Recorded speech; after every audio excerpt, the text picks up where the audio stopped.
예수님께서 천국을 말씀하시면서 천국은 예수님께서 누룩 같다라고 이렇게 말씀을 하셨습니다. 왜 그렇습니까?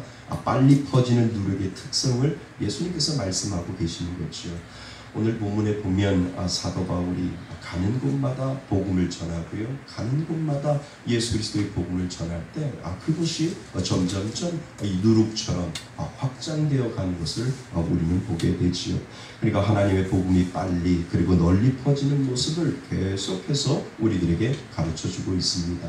이제 사도 바울의 사역이 1차 전도 여행이 끝나고 2차 전도 여행이 끝나고 그리고 나서 19장 사도행전 19장부터는 3차 전도 여행을 시작하고 있는 것을 우리는 먼저 아셔야 합니다. 우리가 아까 읽었던 1절 2절 말씀을 한번 보실까요? 우리 1절 2절 말씀을 같이 한번 읽어봤으면 좋겠습니다. 시작. 아볼로가 고린도에 있을 때에 바울이 윗지방으로 다녀 에베소에 와서 어떤 제자들을 만나. 고린도 사도행전 19장 1절부터 2절까지는 우리가 지난 시간에 살펴보았던 이 아볼로가 이제 하나님의 종이 되어서 그 사역을 감당하고 있는 것을 우리는 보게 됩니다. 우리가 지난 시간에 설교했던 것처럼 동역자가 필요하고요. 그리고 그 동역자가 잘 양육이 되었을 때 위임할 수 있는 위임자가 분명히 필요하다라고 제가 말씀을 드렸는데 맞습니다. 하나님의 사역을 할 때 하나님은 동역자를 비춰주시고요. 그 동역자를 통해서 하나님은 그 일을 감당할 수 있도록 맡겨주는 위임자를 맡겨주시고 그 동역과 위임을 통해서 하나님의 일이 더욱더 퍼져나갈 수 있도록 하나님께서 그렇게 만들어 주셨지요. 그래서 하나님께서는 브리스길라와 아굴라를 통해서 위임을 만들어 주셨고 그리고 아볼로를 통해서 한 지역을 맡을 수 있도록 위임을 하게 되는 것을 우리는 알게 됩니다. 우리가 지난번에 보았듯이 아볼로는 예수님을 제대로 알지 못했어요. 그런데 누가 그를 가르쳤습니까? 브리스길라와 아굴라가 이 아볼로를 데리고 하나님의 말씀과 하나님의 그 진리를 제대로 가르쳐주니까 그 아볼로가 하나님 앞에 바로 서서 하나님의 진정한 종이 되는 것을 우리는 보게 됩니다. 그래서 좋은 양육자가 참 필요한 것 같습니다. 혼자 알기는 너무 힘들고 제대로 알았는지 모르고 그리고 잘 알았는지 모를 때 옆에 귀한 양육자가 있음으로 말미암아 잘 알게 되고 그리고 깨닫게 될 때 하나님께로부터 한 걸음 더 나갈 수 있도록 만들어주는 것, 그것이 바로 좋은 양육자다라고 하는 것을 우리는 알게 되지요. 그러니까 아볼로가 세워줄 수 있었던 것은 브리스길라 아굴라의 부부가 헌신적으로 그들을 양육했기 때문에 아볼로가 동역자가 되었고 그 동역자가 또 위임받을 수 있는 위임의 장소까지 가서 그곳에서 주의 일을 헌신할 수 있는 놀라운 역사가 그 가운데 이루어지게 되는 것을 우리는 알게 됩니다.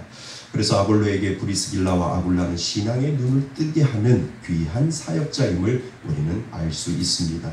이제 아볼로가 고린도에서 사역하고 있을 때 바울이 윗지방, 우리가 방금 읽어보았던 것처럼 윗지방을 다니면서 복음을 전하고 있음을 우리들에게 먼저 가르쳐주고 있습니다. 그 말은 무슨 말입니까? 어떠한 핍박과 어떠한 박해와 어떠한 고난이 있다 할지라도 복음은 누룩처럼 계속해서 퍼져나가고 있다라고 하는 것을 우리들에게 가르쳐주고 있지요. 그리고 예배소에서 사도 바울은 다시 돌아와서 복음을 전하게 됩니다. 그러니까 오늘 성경에 보니까 1절에 어떤 제자들을 만나는 그 장면을 오늘 19장 1절부터 시작되고 있는 것을 보게 됩니다. 그러니까 사도 바울이 예배소로 다시 와서 그 복음을 전할 때 그가 만나는 어떠한 사람을 지금 이야기하고 있는데 그냥 뭉뚱그려서 어떤 제자들을 이 사도 바울이 만나고 있는 장면을 우리들에게 설명을 하고 있지요. 이제 복음에 대해서 좀 알게 된 사람이 있는 것 같습니다. 그러니까 그냥 막연하게 어떤 제자이긴 제자인데 그냥 어떤 제자들을 만나서 사도 바울이 주의 복음을 전할 때 좀 이상하다라고 하는 그것을 좀 느꼈던 것 같습니다. 그러니까 이들이 좀 예수라고 하는 이 테두리 공동체 안에 살면서도 사도 바울이 뭔가 깨름직하고 뭔가 그들에게 2% 부족한 부분들을 발견했다라고 하는 것을 우리는 볼 수가 있다라고 하는 거죠. 그러니까 어떤 제자들을 만나 그들이 예수의 도를 알고 예수를 따라다니는 사람인지는 모르지만 그래도 교회라고 하는 공동체, 어떤 믿음이라고 하는 그 공동체에서 그래도 그 도를 따라가며 만나는 사람들이 있었는데 그 사람들과 대화하다 보니까 좀 이상하다라고 하는 그 퀘스천 마크를 이 사도 바울이 좀 걸어 놓았던 것 같습니다. 그래서 어떤 제자를 만나라고 하는 1절 말씀에 그렇게 되어 있지요. 그래서 사도 바울은 좀 집요하지 않습니까? 아주 날카로운 부분들이 좀 있습니다. 이 사람들이 예수라고 하는 이 공동체 안에 있다라고 하는데 뭔가 좀 부족한데 내가 종복을 한번 찔러볼까? 라고 하는 그 마음이 이 사도 바울 마음 가운데 있었던 것 같습니다. 그래서 사도 바울이 물어보지요. 뭐라고 물어봅니까? 너희가 믿을 때 뭐를 받았느냐? 성령을 받았느냐라고 하면 그냥 정곡을 빵 찔러버리는 그 질문을 지금 사도 바울이 어떤 제자들을 만나서 이야기하는 장면이 나오게 됩니다. 그때 그들의 답변이 무엇입니까? 우리가 성령이 있음을 보지도 그리고 믿지도 못했다라고 이 말을 이야기를 합니다. 그러니까 사도 바울이 아니나 다를까 내가 천국을 찔렀는데 그들이 정확하게 지금 이야기하고 있는 것을 우리는 보게 된다는 거죠. 그렇다면 여러분 우리는 여기에서 하나의 질문을 분명히 여러분들 마음속에 던지셔야 됩니다. 어떤 제자들, 그들이 예수의 도를 믿고 따르는 사람들로 이야기하는데 그들은 성령이 있음을 보지도 믿지도 못했다고 한다면 그렇다면 그들은 예수를 믿는 사람인가? 아니면 또 구체적으로 말하면 그들은 구원받은 사람인가? 라고 하는 이 질문을 우리 스스로 그 안에 던져보아야 된다는 것이죠. 아니 어떤 제자들 예수를 따라가는 어떤 믿음의 공동체 안에 있으면 다 예수를 믿는 거 아닌가? 라고 생각할 수도 있는데 정말 다시 한번 그 사람들에 대해서 우리가 스스로 질문을 던져보는 것이 무엇이냐면 정말 예수를 믿는 사람인가? 그리고 더 나아가서 정말 그 사람의 구원의 은혜를 받았는가? 라고 하는 그 질문을 우리 스스로 한번 던져보아야 된다는 겁니다. 이거는 아주 신학적으로 많은 논쟁이 아직도 이루어지고 있습니다. 그럴 때 어떤 신학자들은 이렇게 이야기를 하지요. 그들은 성령을 몰랐기 때문에 스스로 고백하고 우리는 성령을 보지도 않고 우리가 믿지도 못했다라고 이야기를 했기 때문에 그들은 성령을 몰랐기 때문에 그들에게는 분명히 구원이 없다.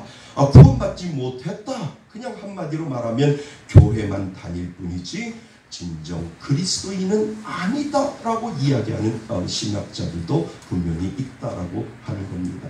다시 말하면 믿음으로 예수 그리스도의 복음을 알지 못했기에 그들은 성령을 받지 못했을 것이고 결국 그들은 교회 안에 있다 할지라도 구원받지 못한 사람들이다라고 하는 것을 단정짓고 있다라고 하는 것이죠.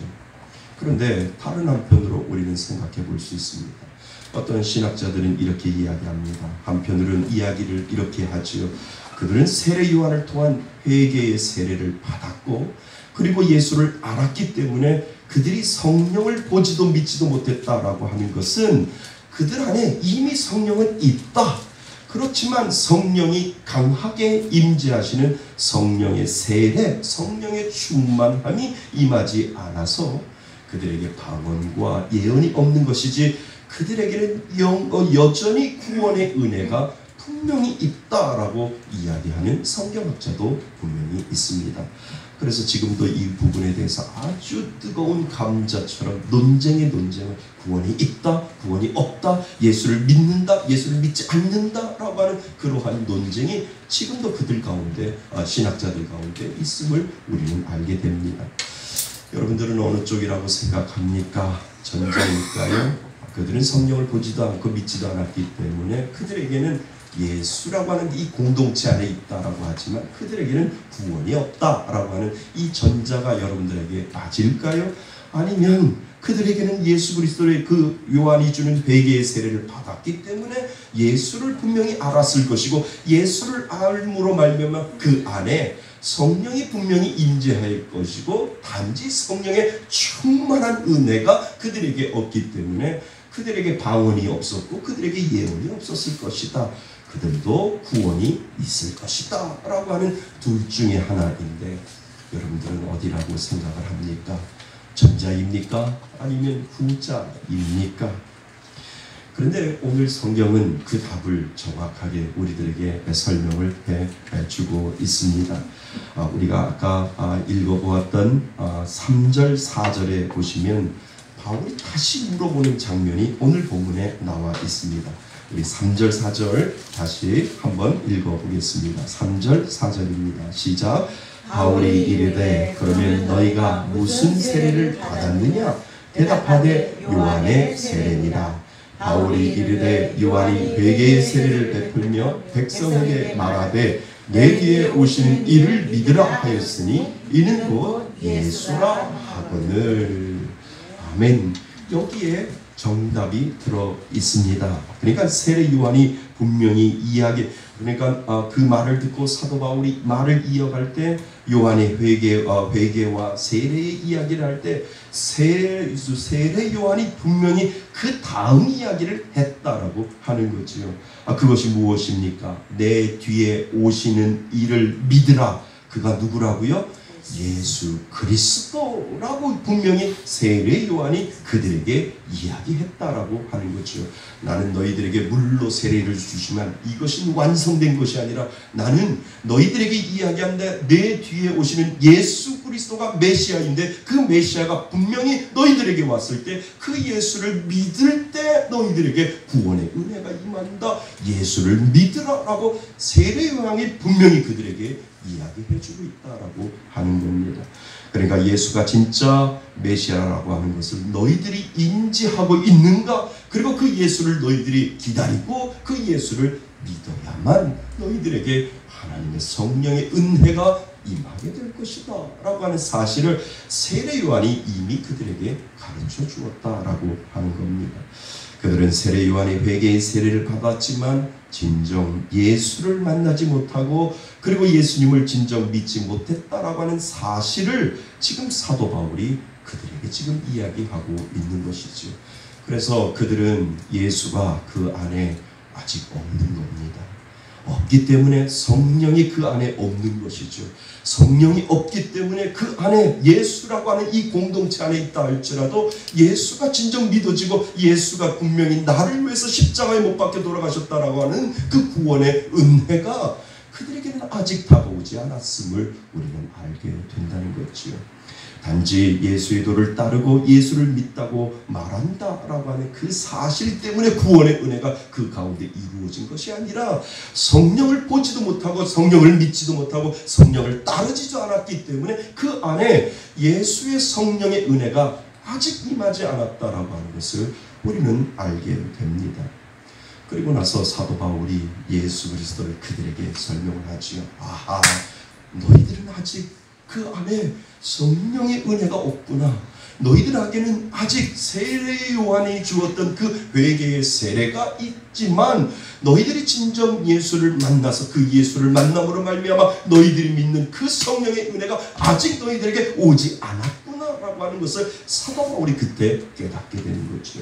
그래서 사도 바울이 예수 그리스도를 다시 설명합니다.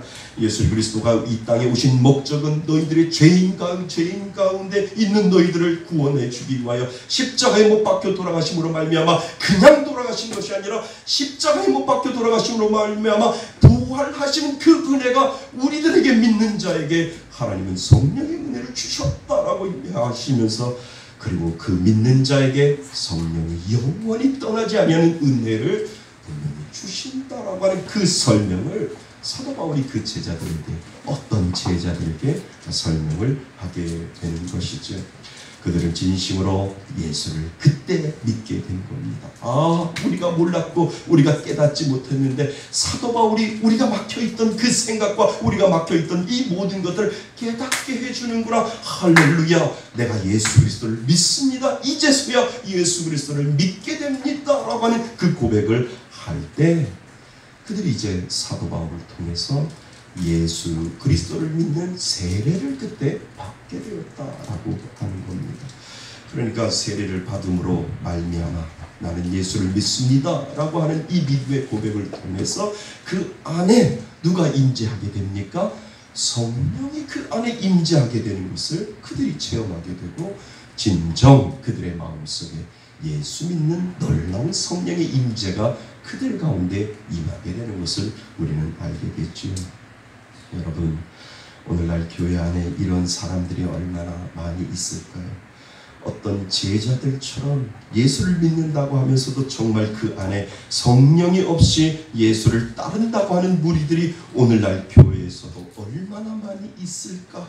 믿는다고는 하지만 성령과 상관없이 말하고 믿는다라고 이야기하지만 성령과 상관없이 행동하는 이들이 오늘날 우리 교회들에게도 분명히 많이 있다라고 하는 것을 우리들에게 상징적으로 지금 이야기해 주고 있습니다. 여러분, 복음이라는 것은 무엇입니까? 복음은 그냥 예수님에 대해서 이야기하는 것이 아니라 예수님의 죽으심과 그리고 부활하심과 그리고 머리와 가슴으로 믿어질 때 예수 그리스도가 우리 안에 믿어지는 그 은혜가 바로 복음이 되는 줄 믿습니다. 이제 그들이 그것을 다 듣고 예수에 대한 그 마음을 가지고 그들이 세례를 받게 되지요. 예수의 이름으로 세례를 받게 되지요. 예수의 이름으로 세례를 받을 때 그들에게 이미 성령의 임재하심이 그들 안에 있게 되는 것입니다. 그리고 나서 6절 말씀에 보니까 바울이 그들에게 어떻게 합니까? 안수를 하는 놀라운 역사가 이루어지게 됩니다. 우리 6절 같이 한번 읽어보겠습니다. 6절입니다. 시작. 바울이 그들에게 안수함에 성령이 그들에게 임하심으로 아원도 예언도 하니 라고 되어 있습니다. 근데 이 한글 성경은 조금 미흡한 데가 없잖아 있습니다. 5절과 6절 사이에는 간격이 있다라고 하는 거죠. 영어 성경에도 간격이 보이고요. 그리고 헬라 언어에 보면 5절과 6절 사이에 시간적인 간격이 분명히 보이는데 우리가 읽은 이 한국어 성경은 5절, 6절이 그냥 세례를 받으니 바울이 그들에게 안수하매 라고 하는 그 내용으로 인해서 5절, 6절 사이가 그냥 떨어진 것이 아니라 하나처럼 보일 때가 있다는 거죠. 그렇지만 언어를 보거나 그리고 영어 성경책을 보더라도 그 안에 and라고 하는 그리고라고 하는 부분이 분명히 있다라고 하는 거죠. 그러니까 5절과 6절 사이에는 간격이 분명히 있습니다. 그러니까 예수 그리스도 사도 바울이 그들을 데리고 안수할 때 세례를 줄 때 세례의 은혜를 통해서 그들에게 성령의 임재하심이 그들에게 임하고 그리고 나서 사도 바울이 그들에게 안수할 때 그들 가운데 임하였던 성령의 은혜가 폭포수처럼 성령의 충만한 은혜가 그들에게 임하는 장면이 시간적인 간격이 통해서 그들에게 임해지고 있다라고 하는 것입니다. 그러니까 좀 이렇게 성경학자들이 우리 한글 성경을 할 때 그리고 나서라고 하는 이 단어를 좀 잘 집어넣었으면 5절 6절과 이 간격이 있어서 성령이 그들에게 임했는데 다시 사도 바울이 그들에게 머리에 안수를 하니까 그들에게 성령의 충만한 은혜가 임함으로 말미암아 그들에게 알지 못하는 놀라운 역사가 방언의 역사가 터지고 예언의 역사가 터지고 하나님이 주시는 놀라운 성령의 충만한 은혜가 그들에게 임했구나라고 하는 사실을 알게 되는데 이것이 해결이 되지 아니하니까 세례를 주고 안수를 하니까 성령이 임한 거야, 성령이 충만함이 임한 거야, 성령의 세례가 임한 거야. 아니다.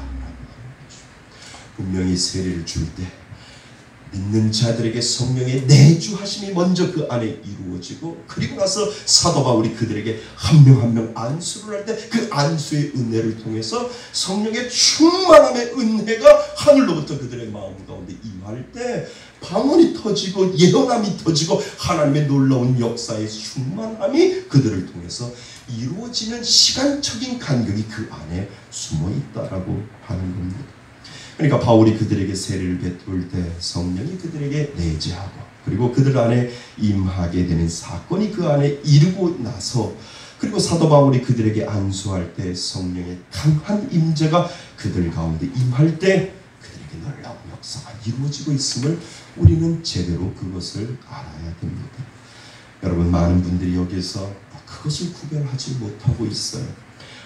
대부분의 모든 어떤 목사님들을 보면 이것을 구별하지 못해서 이것이 성령 세례인가 성령의 임재하심인가 구별을 하지 못하는 그러한 부분들이 없잖아 있다라고 하는 겁니다.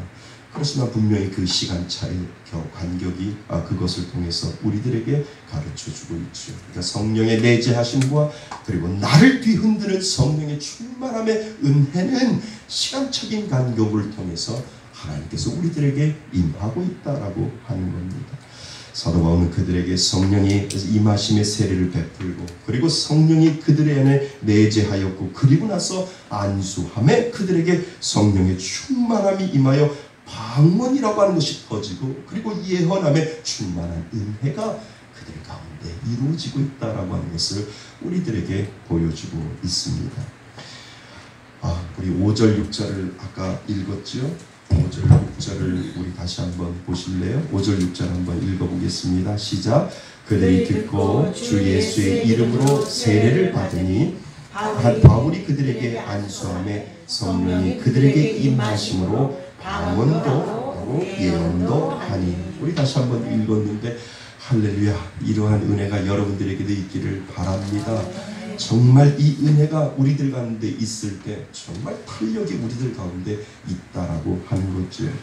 예수님에 대해서 성령이 진정으로 임할 때 그 역사가 하나님의 은혜 가운데 계속적으로 체험될 수 있다라고 하는 겁니다. 그래서 목회자는 그것을 위해서 간구하는 것이죠. 우리 성도님들 성령의 충만함의 은혜가 하나님 임하게 해달라고. 하나님, 우리 성도님들 정말 그들에게 성령의 내주하심으로 말미암아 그리고 성령의 내주하심이 아니라 그 성령의 충만하심의 은혜가 우리 성도님들 가운데 있게 하여 주셔서 정말 세상이 줄 수 없는 그 기쁨과 세상이 줄 수 없는 그 능력으로 하나님 신앙생활을 할 수 있도록 도와달라고 기도하는 은혜가 바로 거기에 있다라고 하는 것이죠. 그러니까 저에게도 사도 바울과 같이 안수할 때 그 은혜를 주시고 그리고 우리 성도님들에게도 성령의 기름 부음의 충만함이 임할 수 있게 해달라고 기도하는 이유가 바로 거기에 있는 것이지요. 사랑하는 성도 여러분, 이 땅을 살아갈 때요 성령의 내재하심보다도 더 하나님 앞에 간구하는 것은 하나님, 나를 성령의 충만함으로 살아갈 수 있도록 기름 부음의 은혜를 나에게 주옵소서. 하나님 앞에 고백하실 수 있기를 바랍니다. 간구하면 분명히 하나님이 주십니다. 하나님 앞에 간구하면 분명히 하나님이 그것을 통해서 이 땅을 살아갈 때 메마르게 살아가지 아니하고 성령의 충만함으로 살아갈 수 있는 기름 부음의 은혜를 분명히 저와 여러분들에게 주실 줄 믿습니다. 여러분, 우리가 신앙생활할 때 얼마나 힘든가요? 신앙생활을 한다는 것은 힘들지요. 차라리 신앙생활 안 했다면 이렇게 힘들지 않을 텐데 라고 우리가 말할 수도 있을 겁니다. 그런데 그런 생각해 보셨어요? 우리가 신앙생활을 안 하고 그냥 세상 사람들처럼 그저 그렇게 산다면 우리는 하나님 앞에 가지도 못할 것이고요. 그리고 설사 간다 해도 우리는 하나님 앞에 할 말이 없을 겁니다. 마치 목사가 장례식을 집례하면서 예수 믿고 신앙생활 잘하고 돌아가신 분은 끊임없이 그분을 위해서 같이 했던 신앙의 모습들을 이야기하면서 그 시간들 비록 떠나보내는 아쉬움이 있지만 기쁨으로 마음껏 그분을 축복하고 보낼 수 있는 것은 그분을 위해서 할 말이 많기 때문에 그런 것 아니겠습니까? 저는 한 분의 권사님을 기억합니다. 80이 넘으셔서 신앙생활을 참 잘하시고 하나님 앞에 가셨는데 저는 그 권사님하고 아주 좋은 추억을 많이 남겼습니다. 돌아가시 전부까지 그분은 경저부에서 일하셨는데 먼 길을 마다하시고 그저 장례식이 났으면 저하고 같이 늘 먼 길 전라도나 그리고 저기 지방 부산까지도 이렇게 같이 내려갔는데 늘 저에게 그렇게 먼 곳으로 가면 바카스를 준비하시고, 그리고 졸음운전하지 않도록 껌을 준비하시면서 목사님 주무시면 안 돼요, 저 오래 살아야 돼요, 이렇게 말씀하시는 노인 권사님이 저에게 그렇게 마음속에 다가옵니다. 그러면 목사는 장례식 때 그분이 돌아가실 때 설교를 합니다. 그리고 설교를 하면서 그 예화를 이야기를 합니다. 목사님 저 오래 살고 싶어요. 80된 노인이 저에게 그런 이야기를 하면서 저와 함께 그 경조부 일을 했습니다 라고 하면, 그 눈물을 흘렸던 유가족들도 어머니가 그랬구나, 우리 어머니가 그랬구나, 우리 어머니 참 좋은 일 많이 하시면서 돌아가셨네 라고 이렇게 이야기하시면서, 비록 어머니를 떠나보내는 그 슬픔 가운데서도 이 천국에 갈 수 있는 소망을 가질 수 있는 그러한 유가족들을 생각을 하게 됩니다. 반면 어떤 분은 정말 장례식 설교할 때 난감할 때가 있습니다. 그러니까 더 이상 할 말이 없을 정도로 그저 간단하게 유족들을 위로해주는 그러한 설교를 통해서 장례 예식을 마칠 때도 있다라고 하는 것이죠. 여러분, 그래서 힘들어도 신앙생활을 하는 이유는 하나님 앞에 설 때 하나님 앞에 할 말을 많게 하기 위해서 우리가 신앙생활을 하는 이유가 바로 거기에 있는 겁니다. 하나님 그래도 믿음 지켰잖아요. 하나님 그래도 제가 이 어려운 상황 속에도 꿋꿋하게 하나님 제가 신앙을 지켰잖아요. 하나님 저 칭찬해 주세요. 우리가 이 신앙생활을 하는 것이 힘들고 어렵지만 하나님 앞에 가서 우리가 할 말을 많게 하기 위해서, 하나님 앞에 내가 했던 모든 것들을 하나님 앞에 할 말을 많게 하기 위해서 우리가 힘들고 어려운 이 신앙생활을 한다 할지라도, 하나님 제가 이 어려운 가운데서도 그래도 신앙 잃지 아니하고 믿음 잃지 아니하고 주님만 내가 따라왔습니다 라고 하는 그 할 말을 잊게 만들기 위해서 우리는 오늘도 그 신앙을 지켜가는 사람들인 줄 믿습니다. 여러분, 그래서 우리가 이 땅을 살 때 하나님은 힘들고 지치지 아니하게 은혜를 주셨는데, 그것이 바로 성령의 충만함의 은혜다라고 하는 사실을 기억할 수 있기를 바랍니다. 힘들지만 그 가운데 기쁨을 주시는 이유가 세상이 줄 수 없는 충만함의 은혜의 비밀을 하나님이 저에게도 주시고 여러분에게 주심으로 말미암아, 하나님 힘들지만 그래도 하나님이 그 충만함의 은혜를 통해서 나에게 그 기쁨을 가지고 그 어려운 신앙생활을 할 수 있도록 하나님께서 나에게 만들어 주셨군요 라고 하는 그 믿음의 고백을 할 수 있도록 하나님은 우리와 저와 여러분들에게 그 충만함의 은혜를 주셨다라고 하는 것입니다. 여러분 한번 생각해 보세요. 처음 방언을 받으신 분들 아마 기억하시지 않을까요? 저도 처음 방언을 받을 때 그런 생각을 하게 됩니다. 처음 방언을 받을 때 두려운 마음이 오겠지요. 이게 뭐야? 내 입에서 이상한 말이 나오네? 라고 생각을 하면서 이거 정말인가? 라고 생각을 하면서도 하나님이 나를 사랑하시고 나에게 은혜 주신다고 하는 또 하나의 확신을 가질 수 있게 하나님께서 만들어 주시지 않습니까? 방언만 그러겠습니까? 내 안에 한량없는 기쁨이 충만하게 하시고, 내 안에 한량없는 봉사의 은혜가 있게 하시고, 내 안에 한량없는 헌신의 은혜를 하나님께서 주실 때 정말 하나님이 나를 사랑하시는구나, 하나님이 나에게 은혜 주시는구나 라고 하는 그 확신이 우리들 가운데 있을 때, 그 하나님과의 은밀한 대화를 계속하고 싶어서, 계속 이어지게 하고 싶어서 혼자 예배당을 찾아와서 기도하고, 또 이것이 진짜인가 라고 생각해서 하나님 앞에 방언 기도로 하나님 앞에 기도도 하고, 또는 골방에서 홀로 하나님을 만나는 기쁨을, 하나님 나에게도 이 기쁨을 주셨군요. 이 땅을 살아갈 때 힘들고 어려운 신앙생활, 좀 이런 신앙생활 안 했으면 좋겠다라고 생각을 하는데도 여전히 나를 찾아오셔서 은혜 주시고, 방언의 은혜를 주시고, 예언함의 은혜를 주시고, 하나님께서 그 기도함으로 말미암아, 기도하면 하나님이 충만한 은혜로 말미암아 내 어느 날 내 마음속에 가지고 있었던 이 슬픔까지도 기도하면 하나님께서 다 가져가시고 내 안에 한량없는 하나님의 풍성한 기쁨의 은혜, 평강의 은혜를 주시는 것, 우리는 아마 그것 때문에 지금 이 신앙생활을 이끌어가는 것 아니겠습니까? 사랑하는 성도 여러분, 여러분들 안에 성령의 충만함의 은혜가 있기를 바랍니다. 힘들고 어려울 때마다 하나님, 나에게 이 힘들고 어려운 신앙생활을 이끌어 나갈 수 있는 그 충만함의 은혜를 저에게도 주세요 라고 하는 이 믿음의 고백을 하나님 앞에 간구하실 수 있기를 바랍니다. 그러면요, 하나님은 주세요. 그러면 하나님은 은혜를 주세요.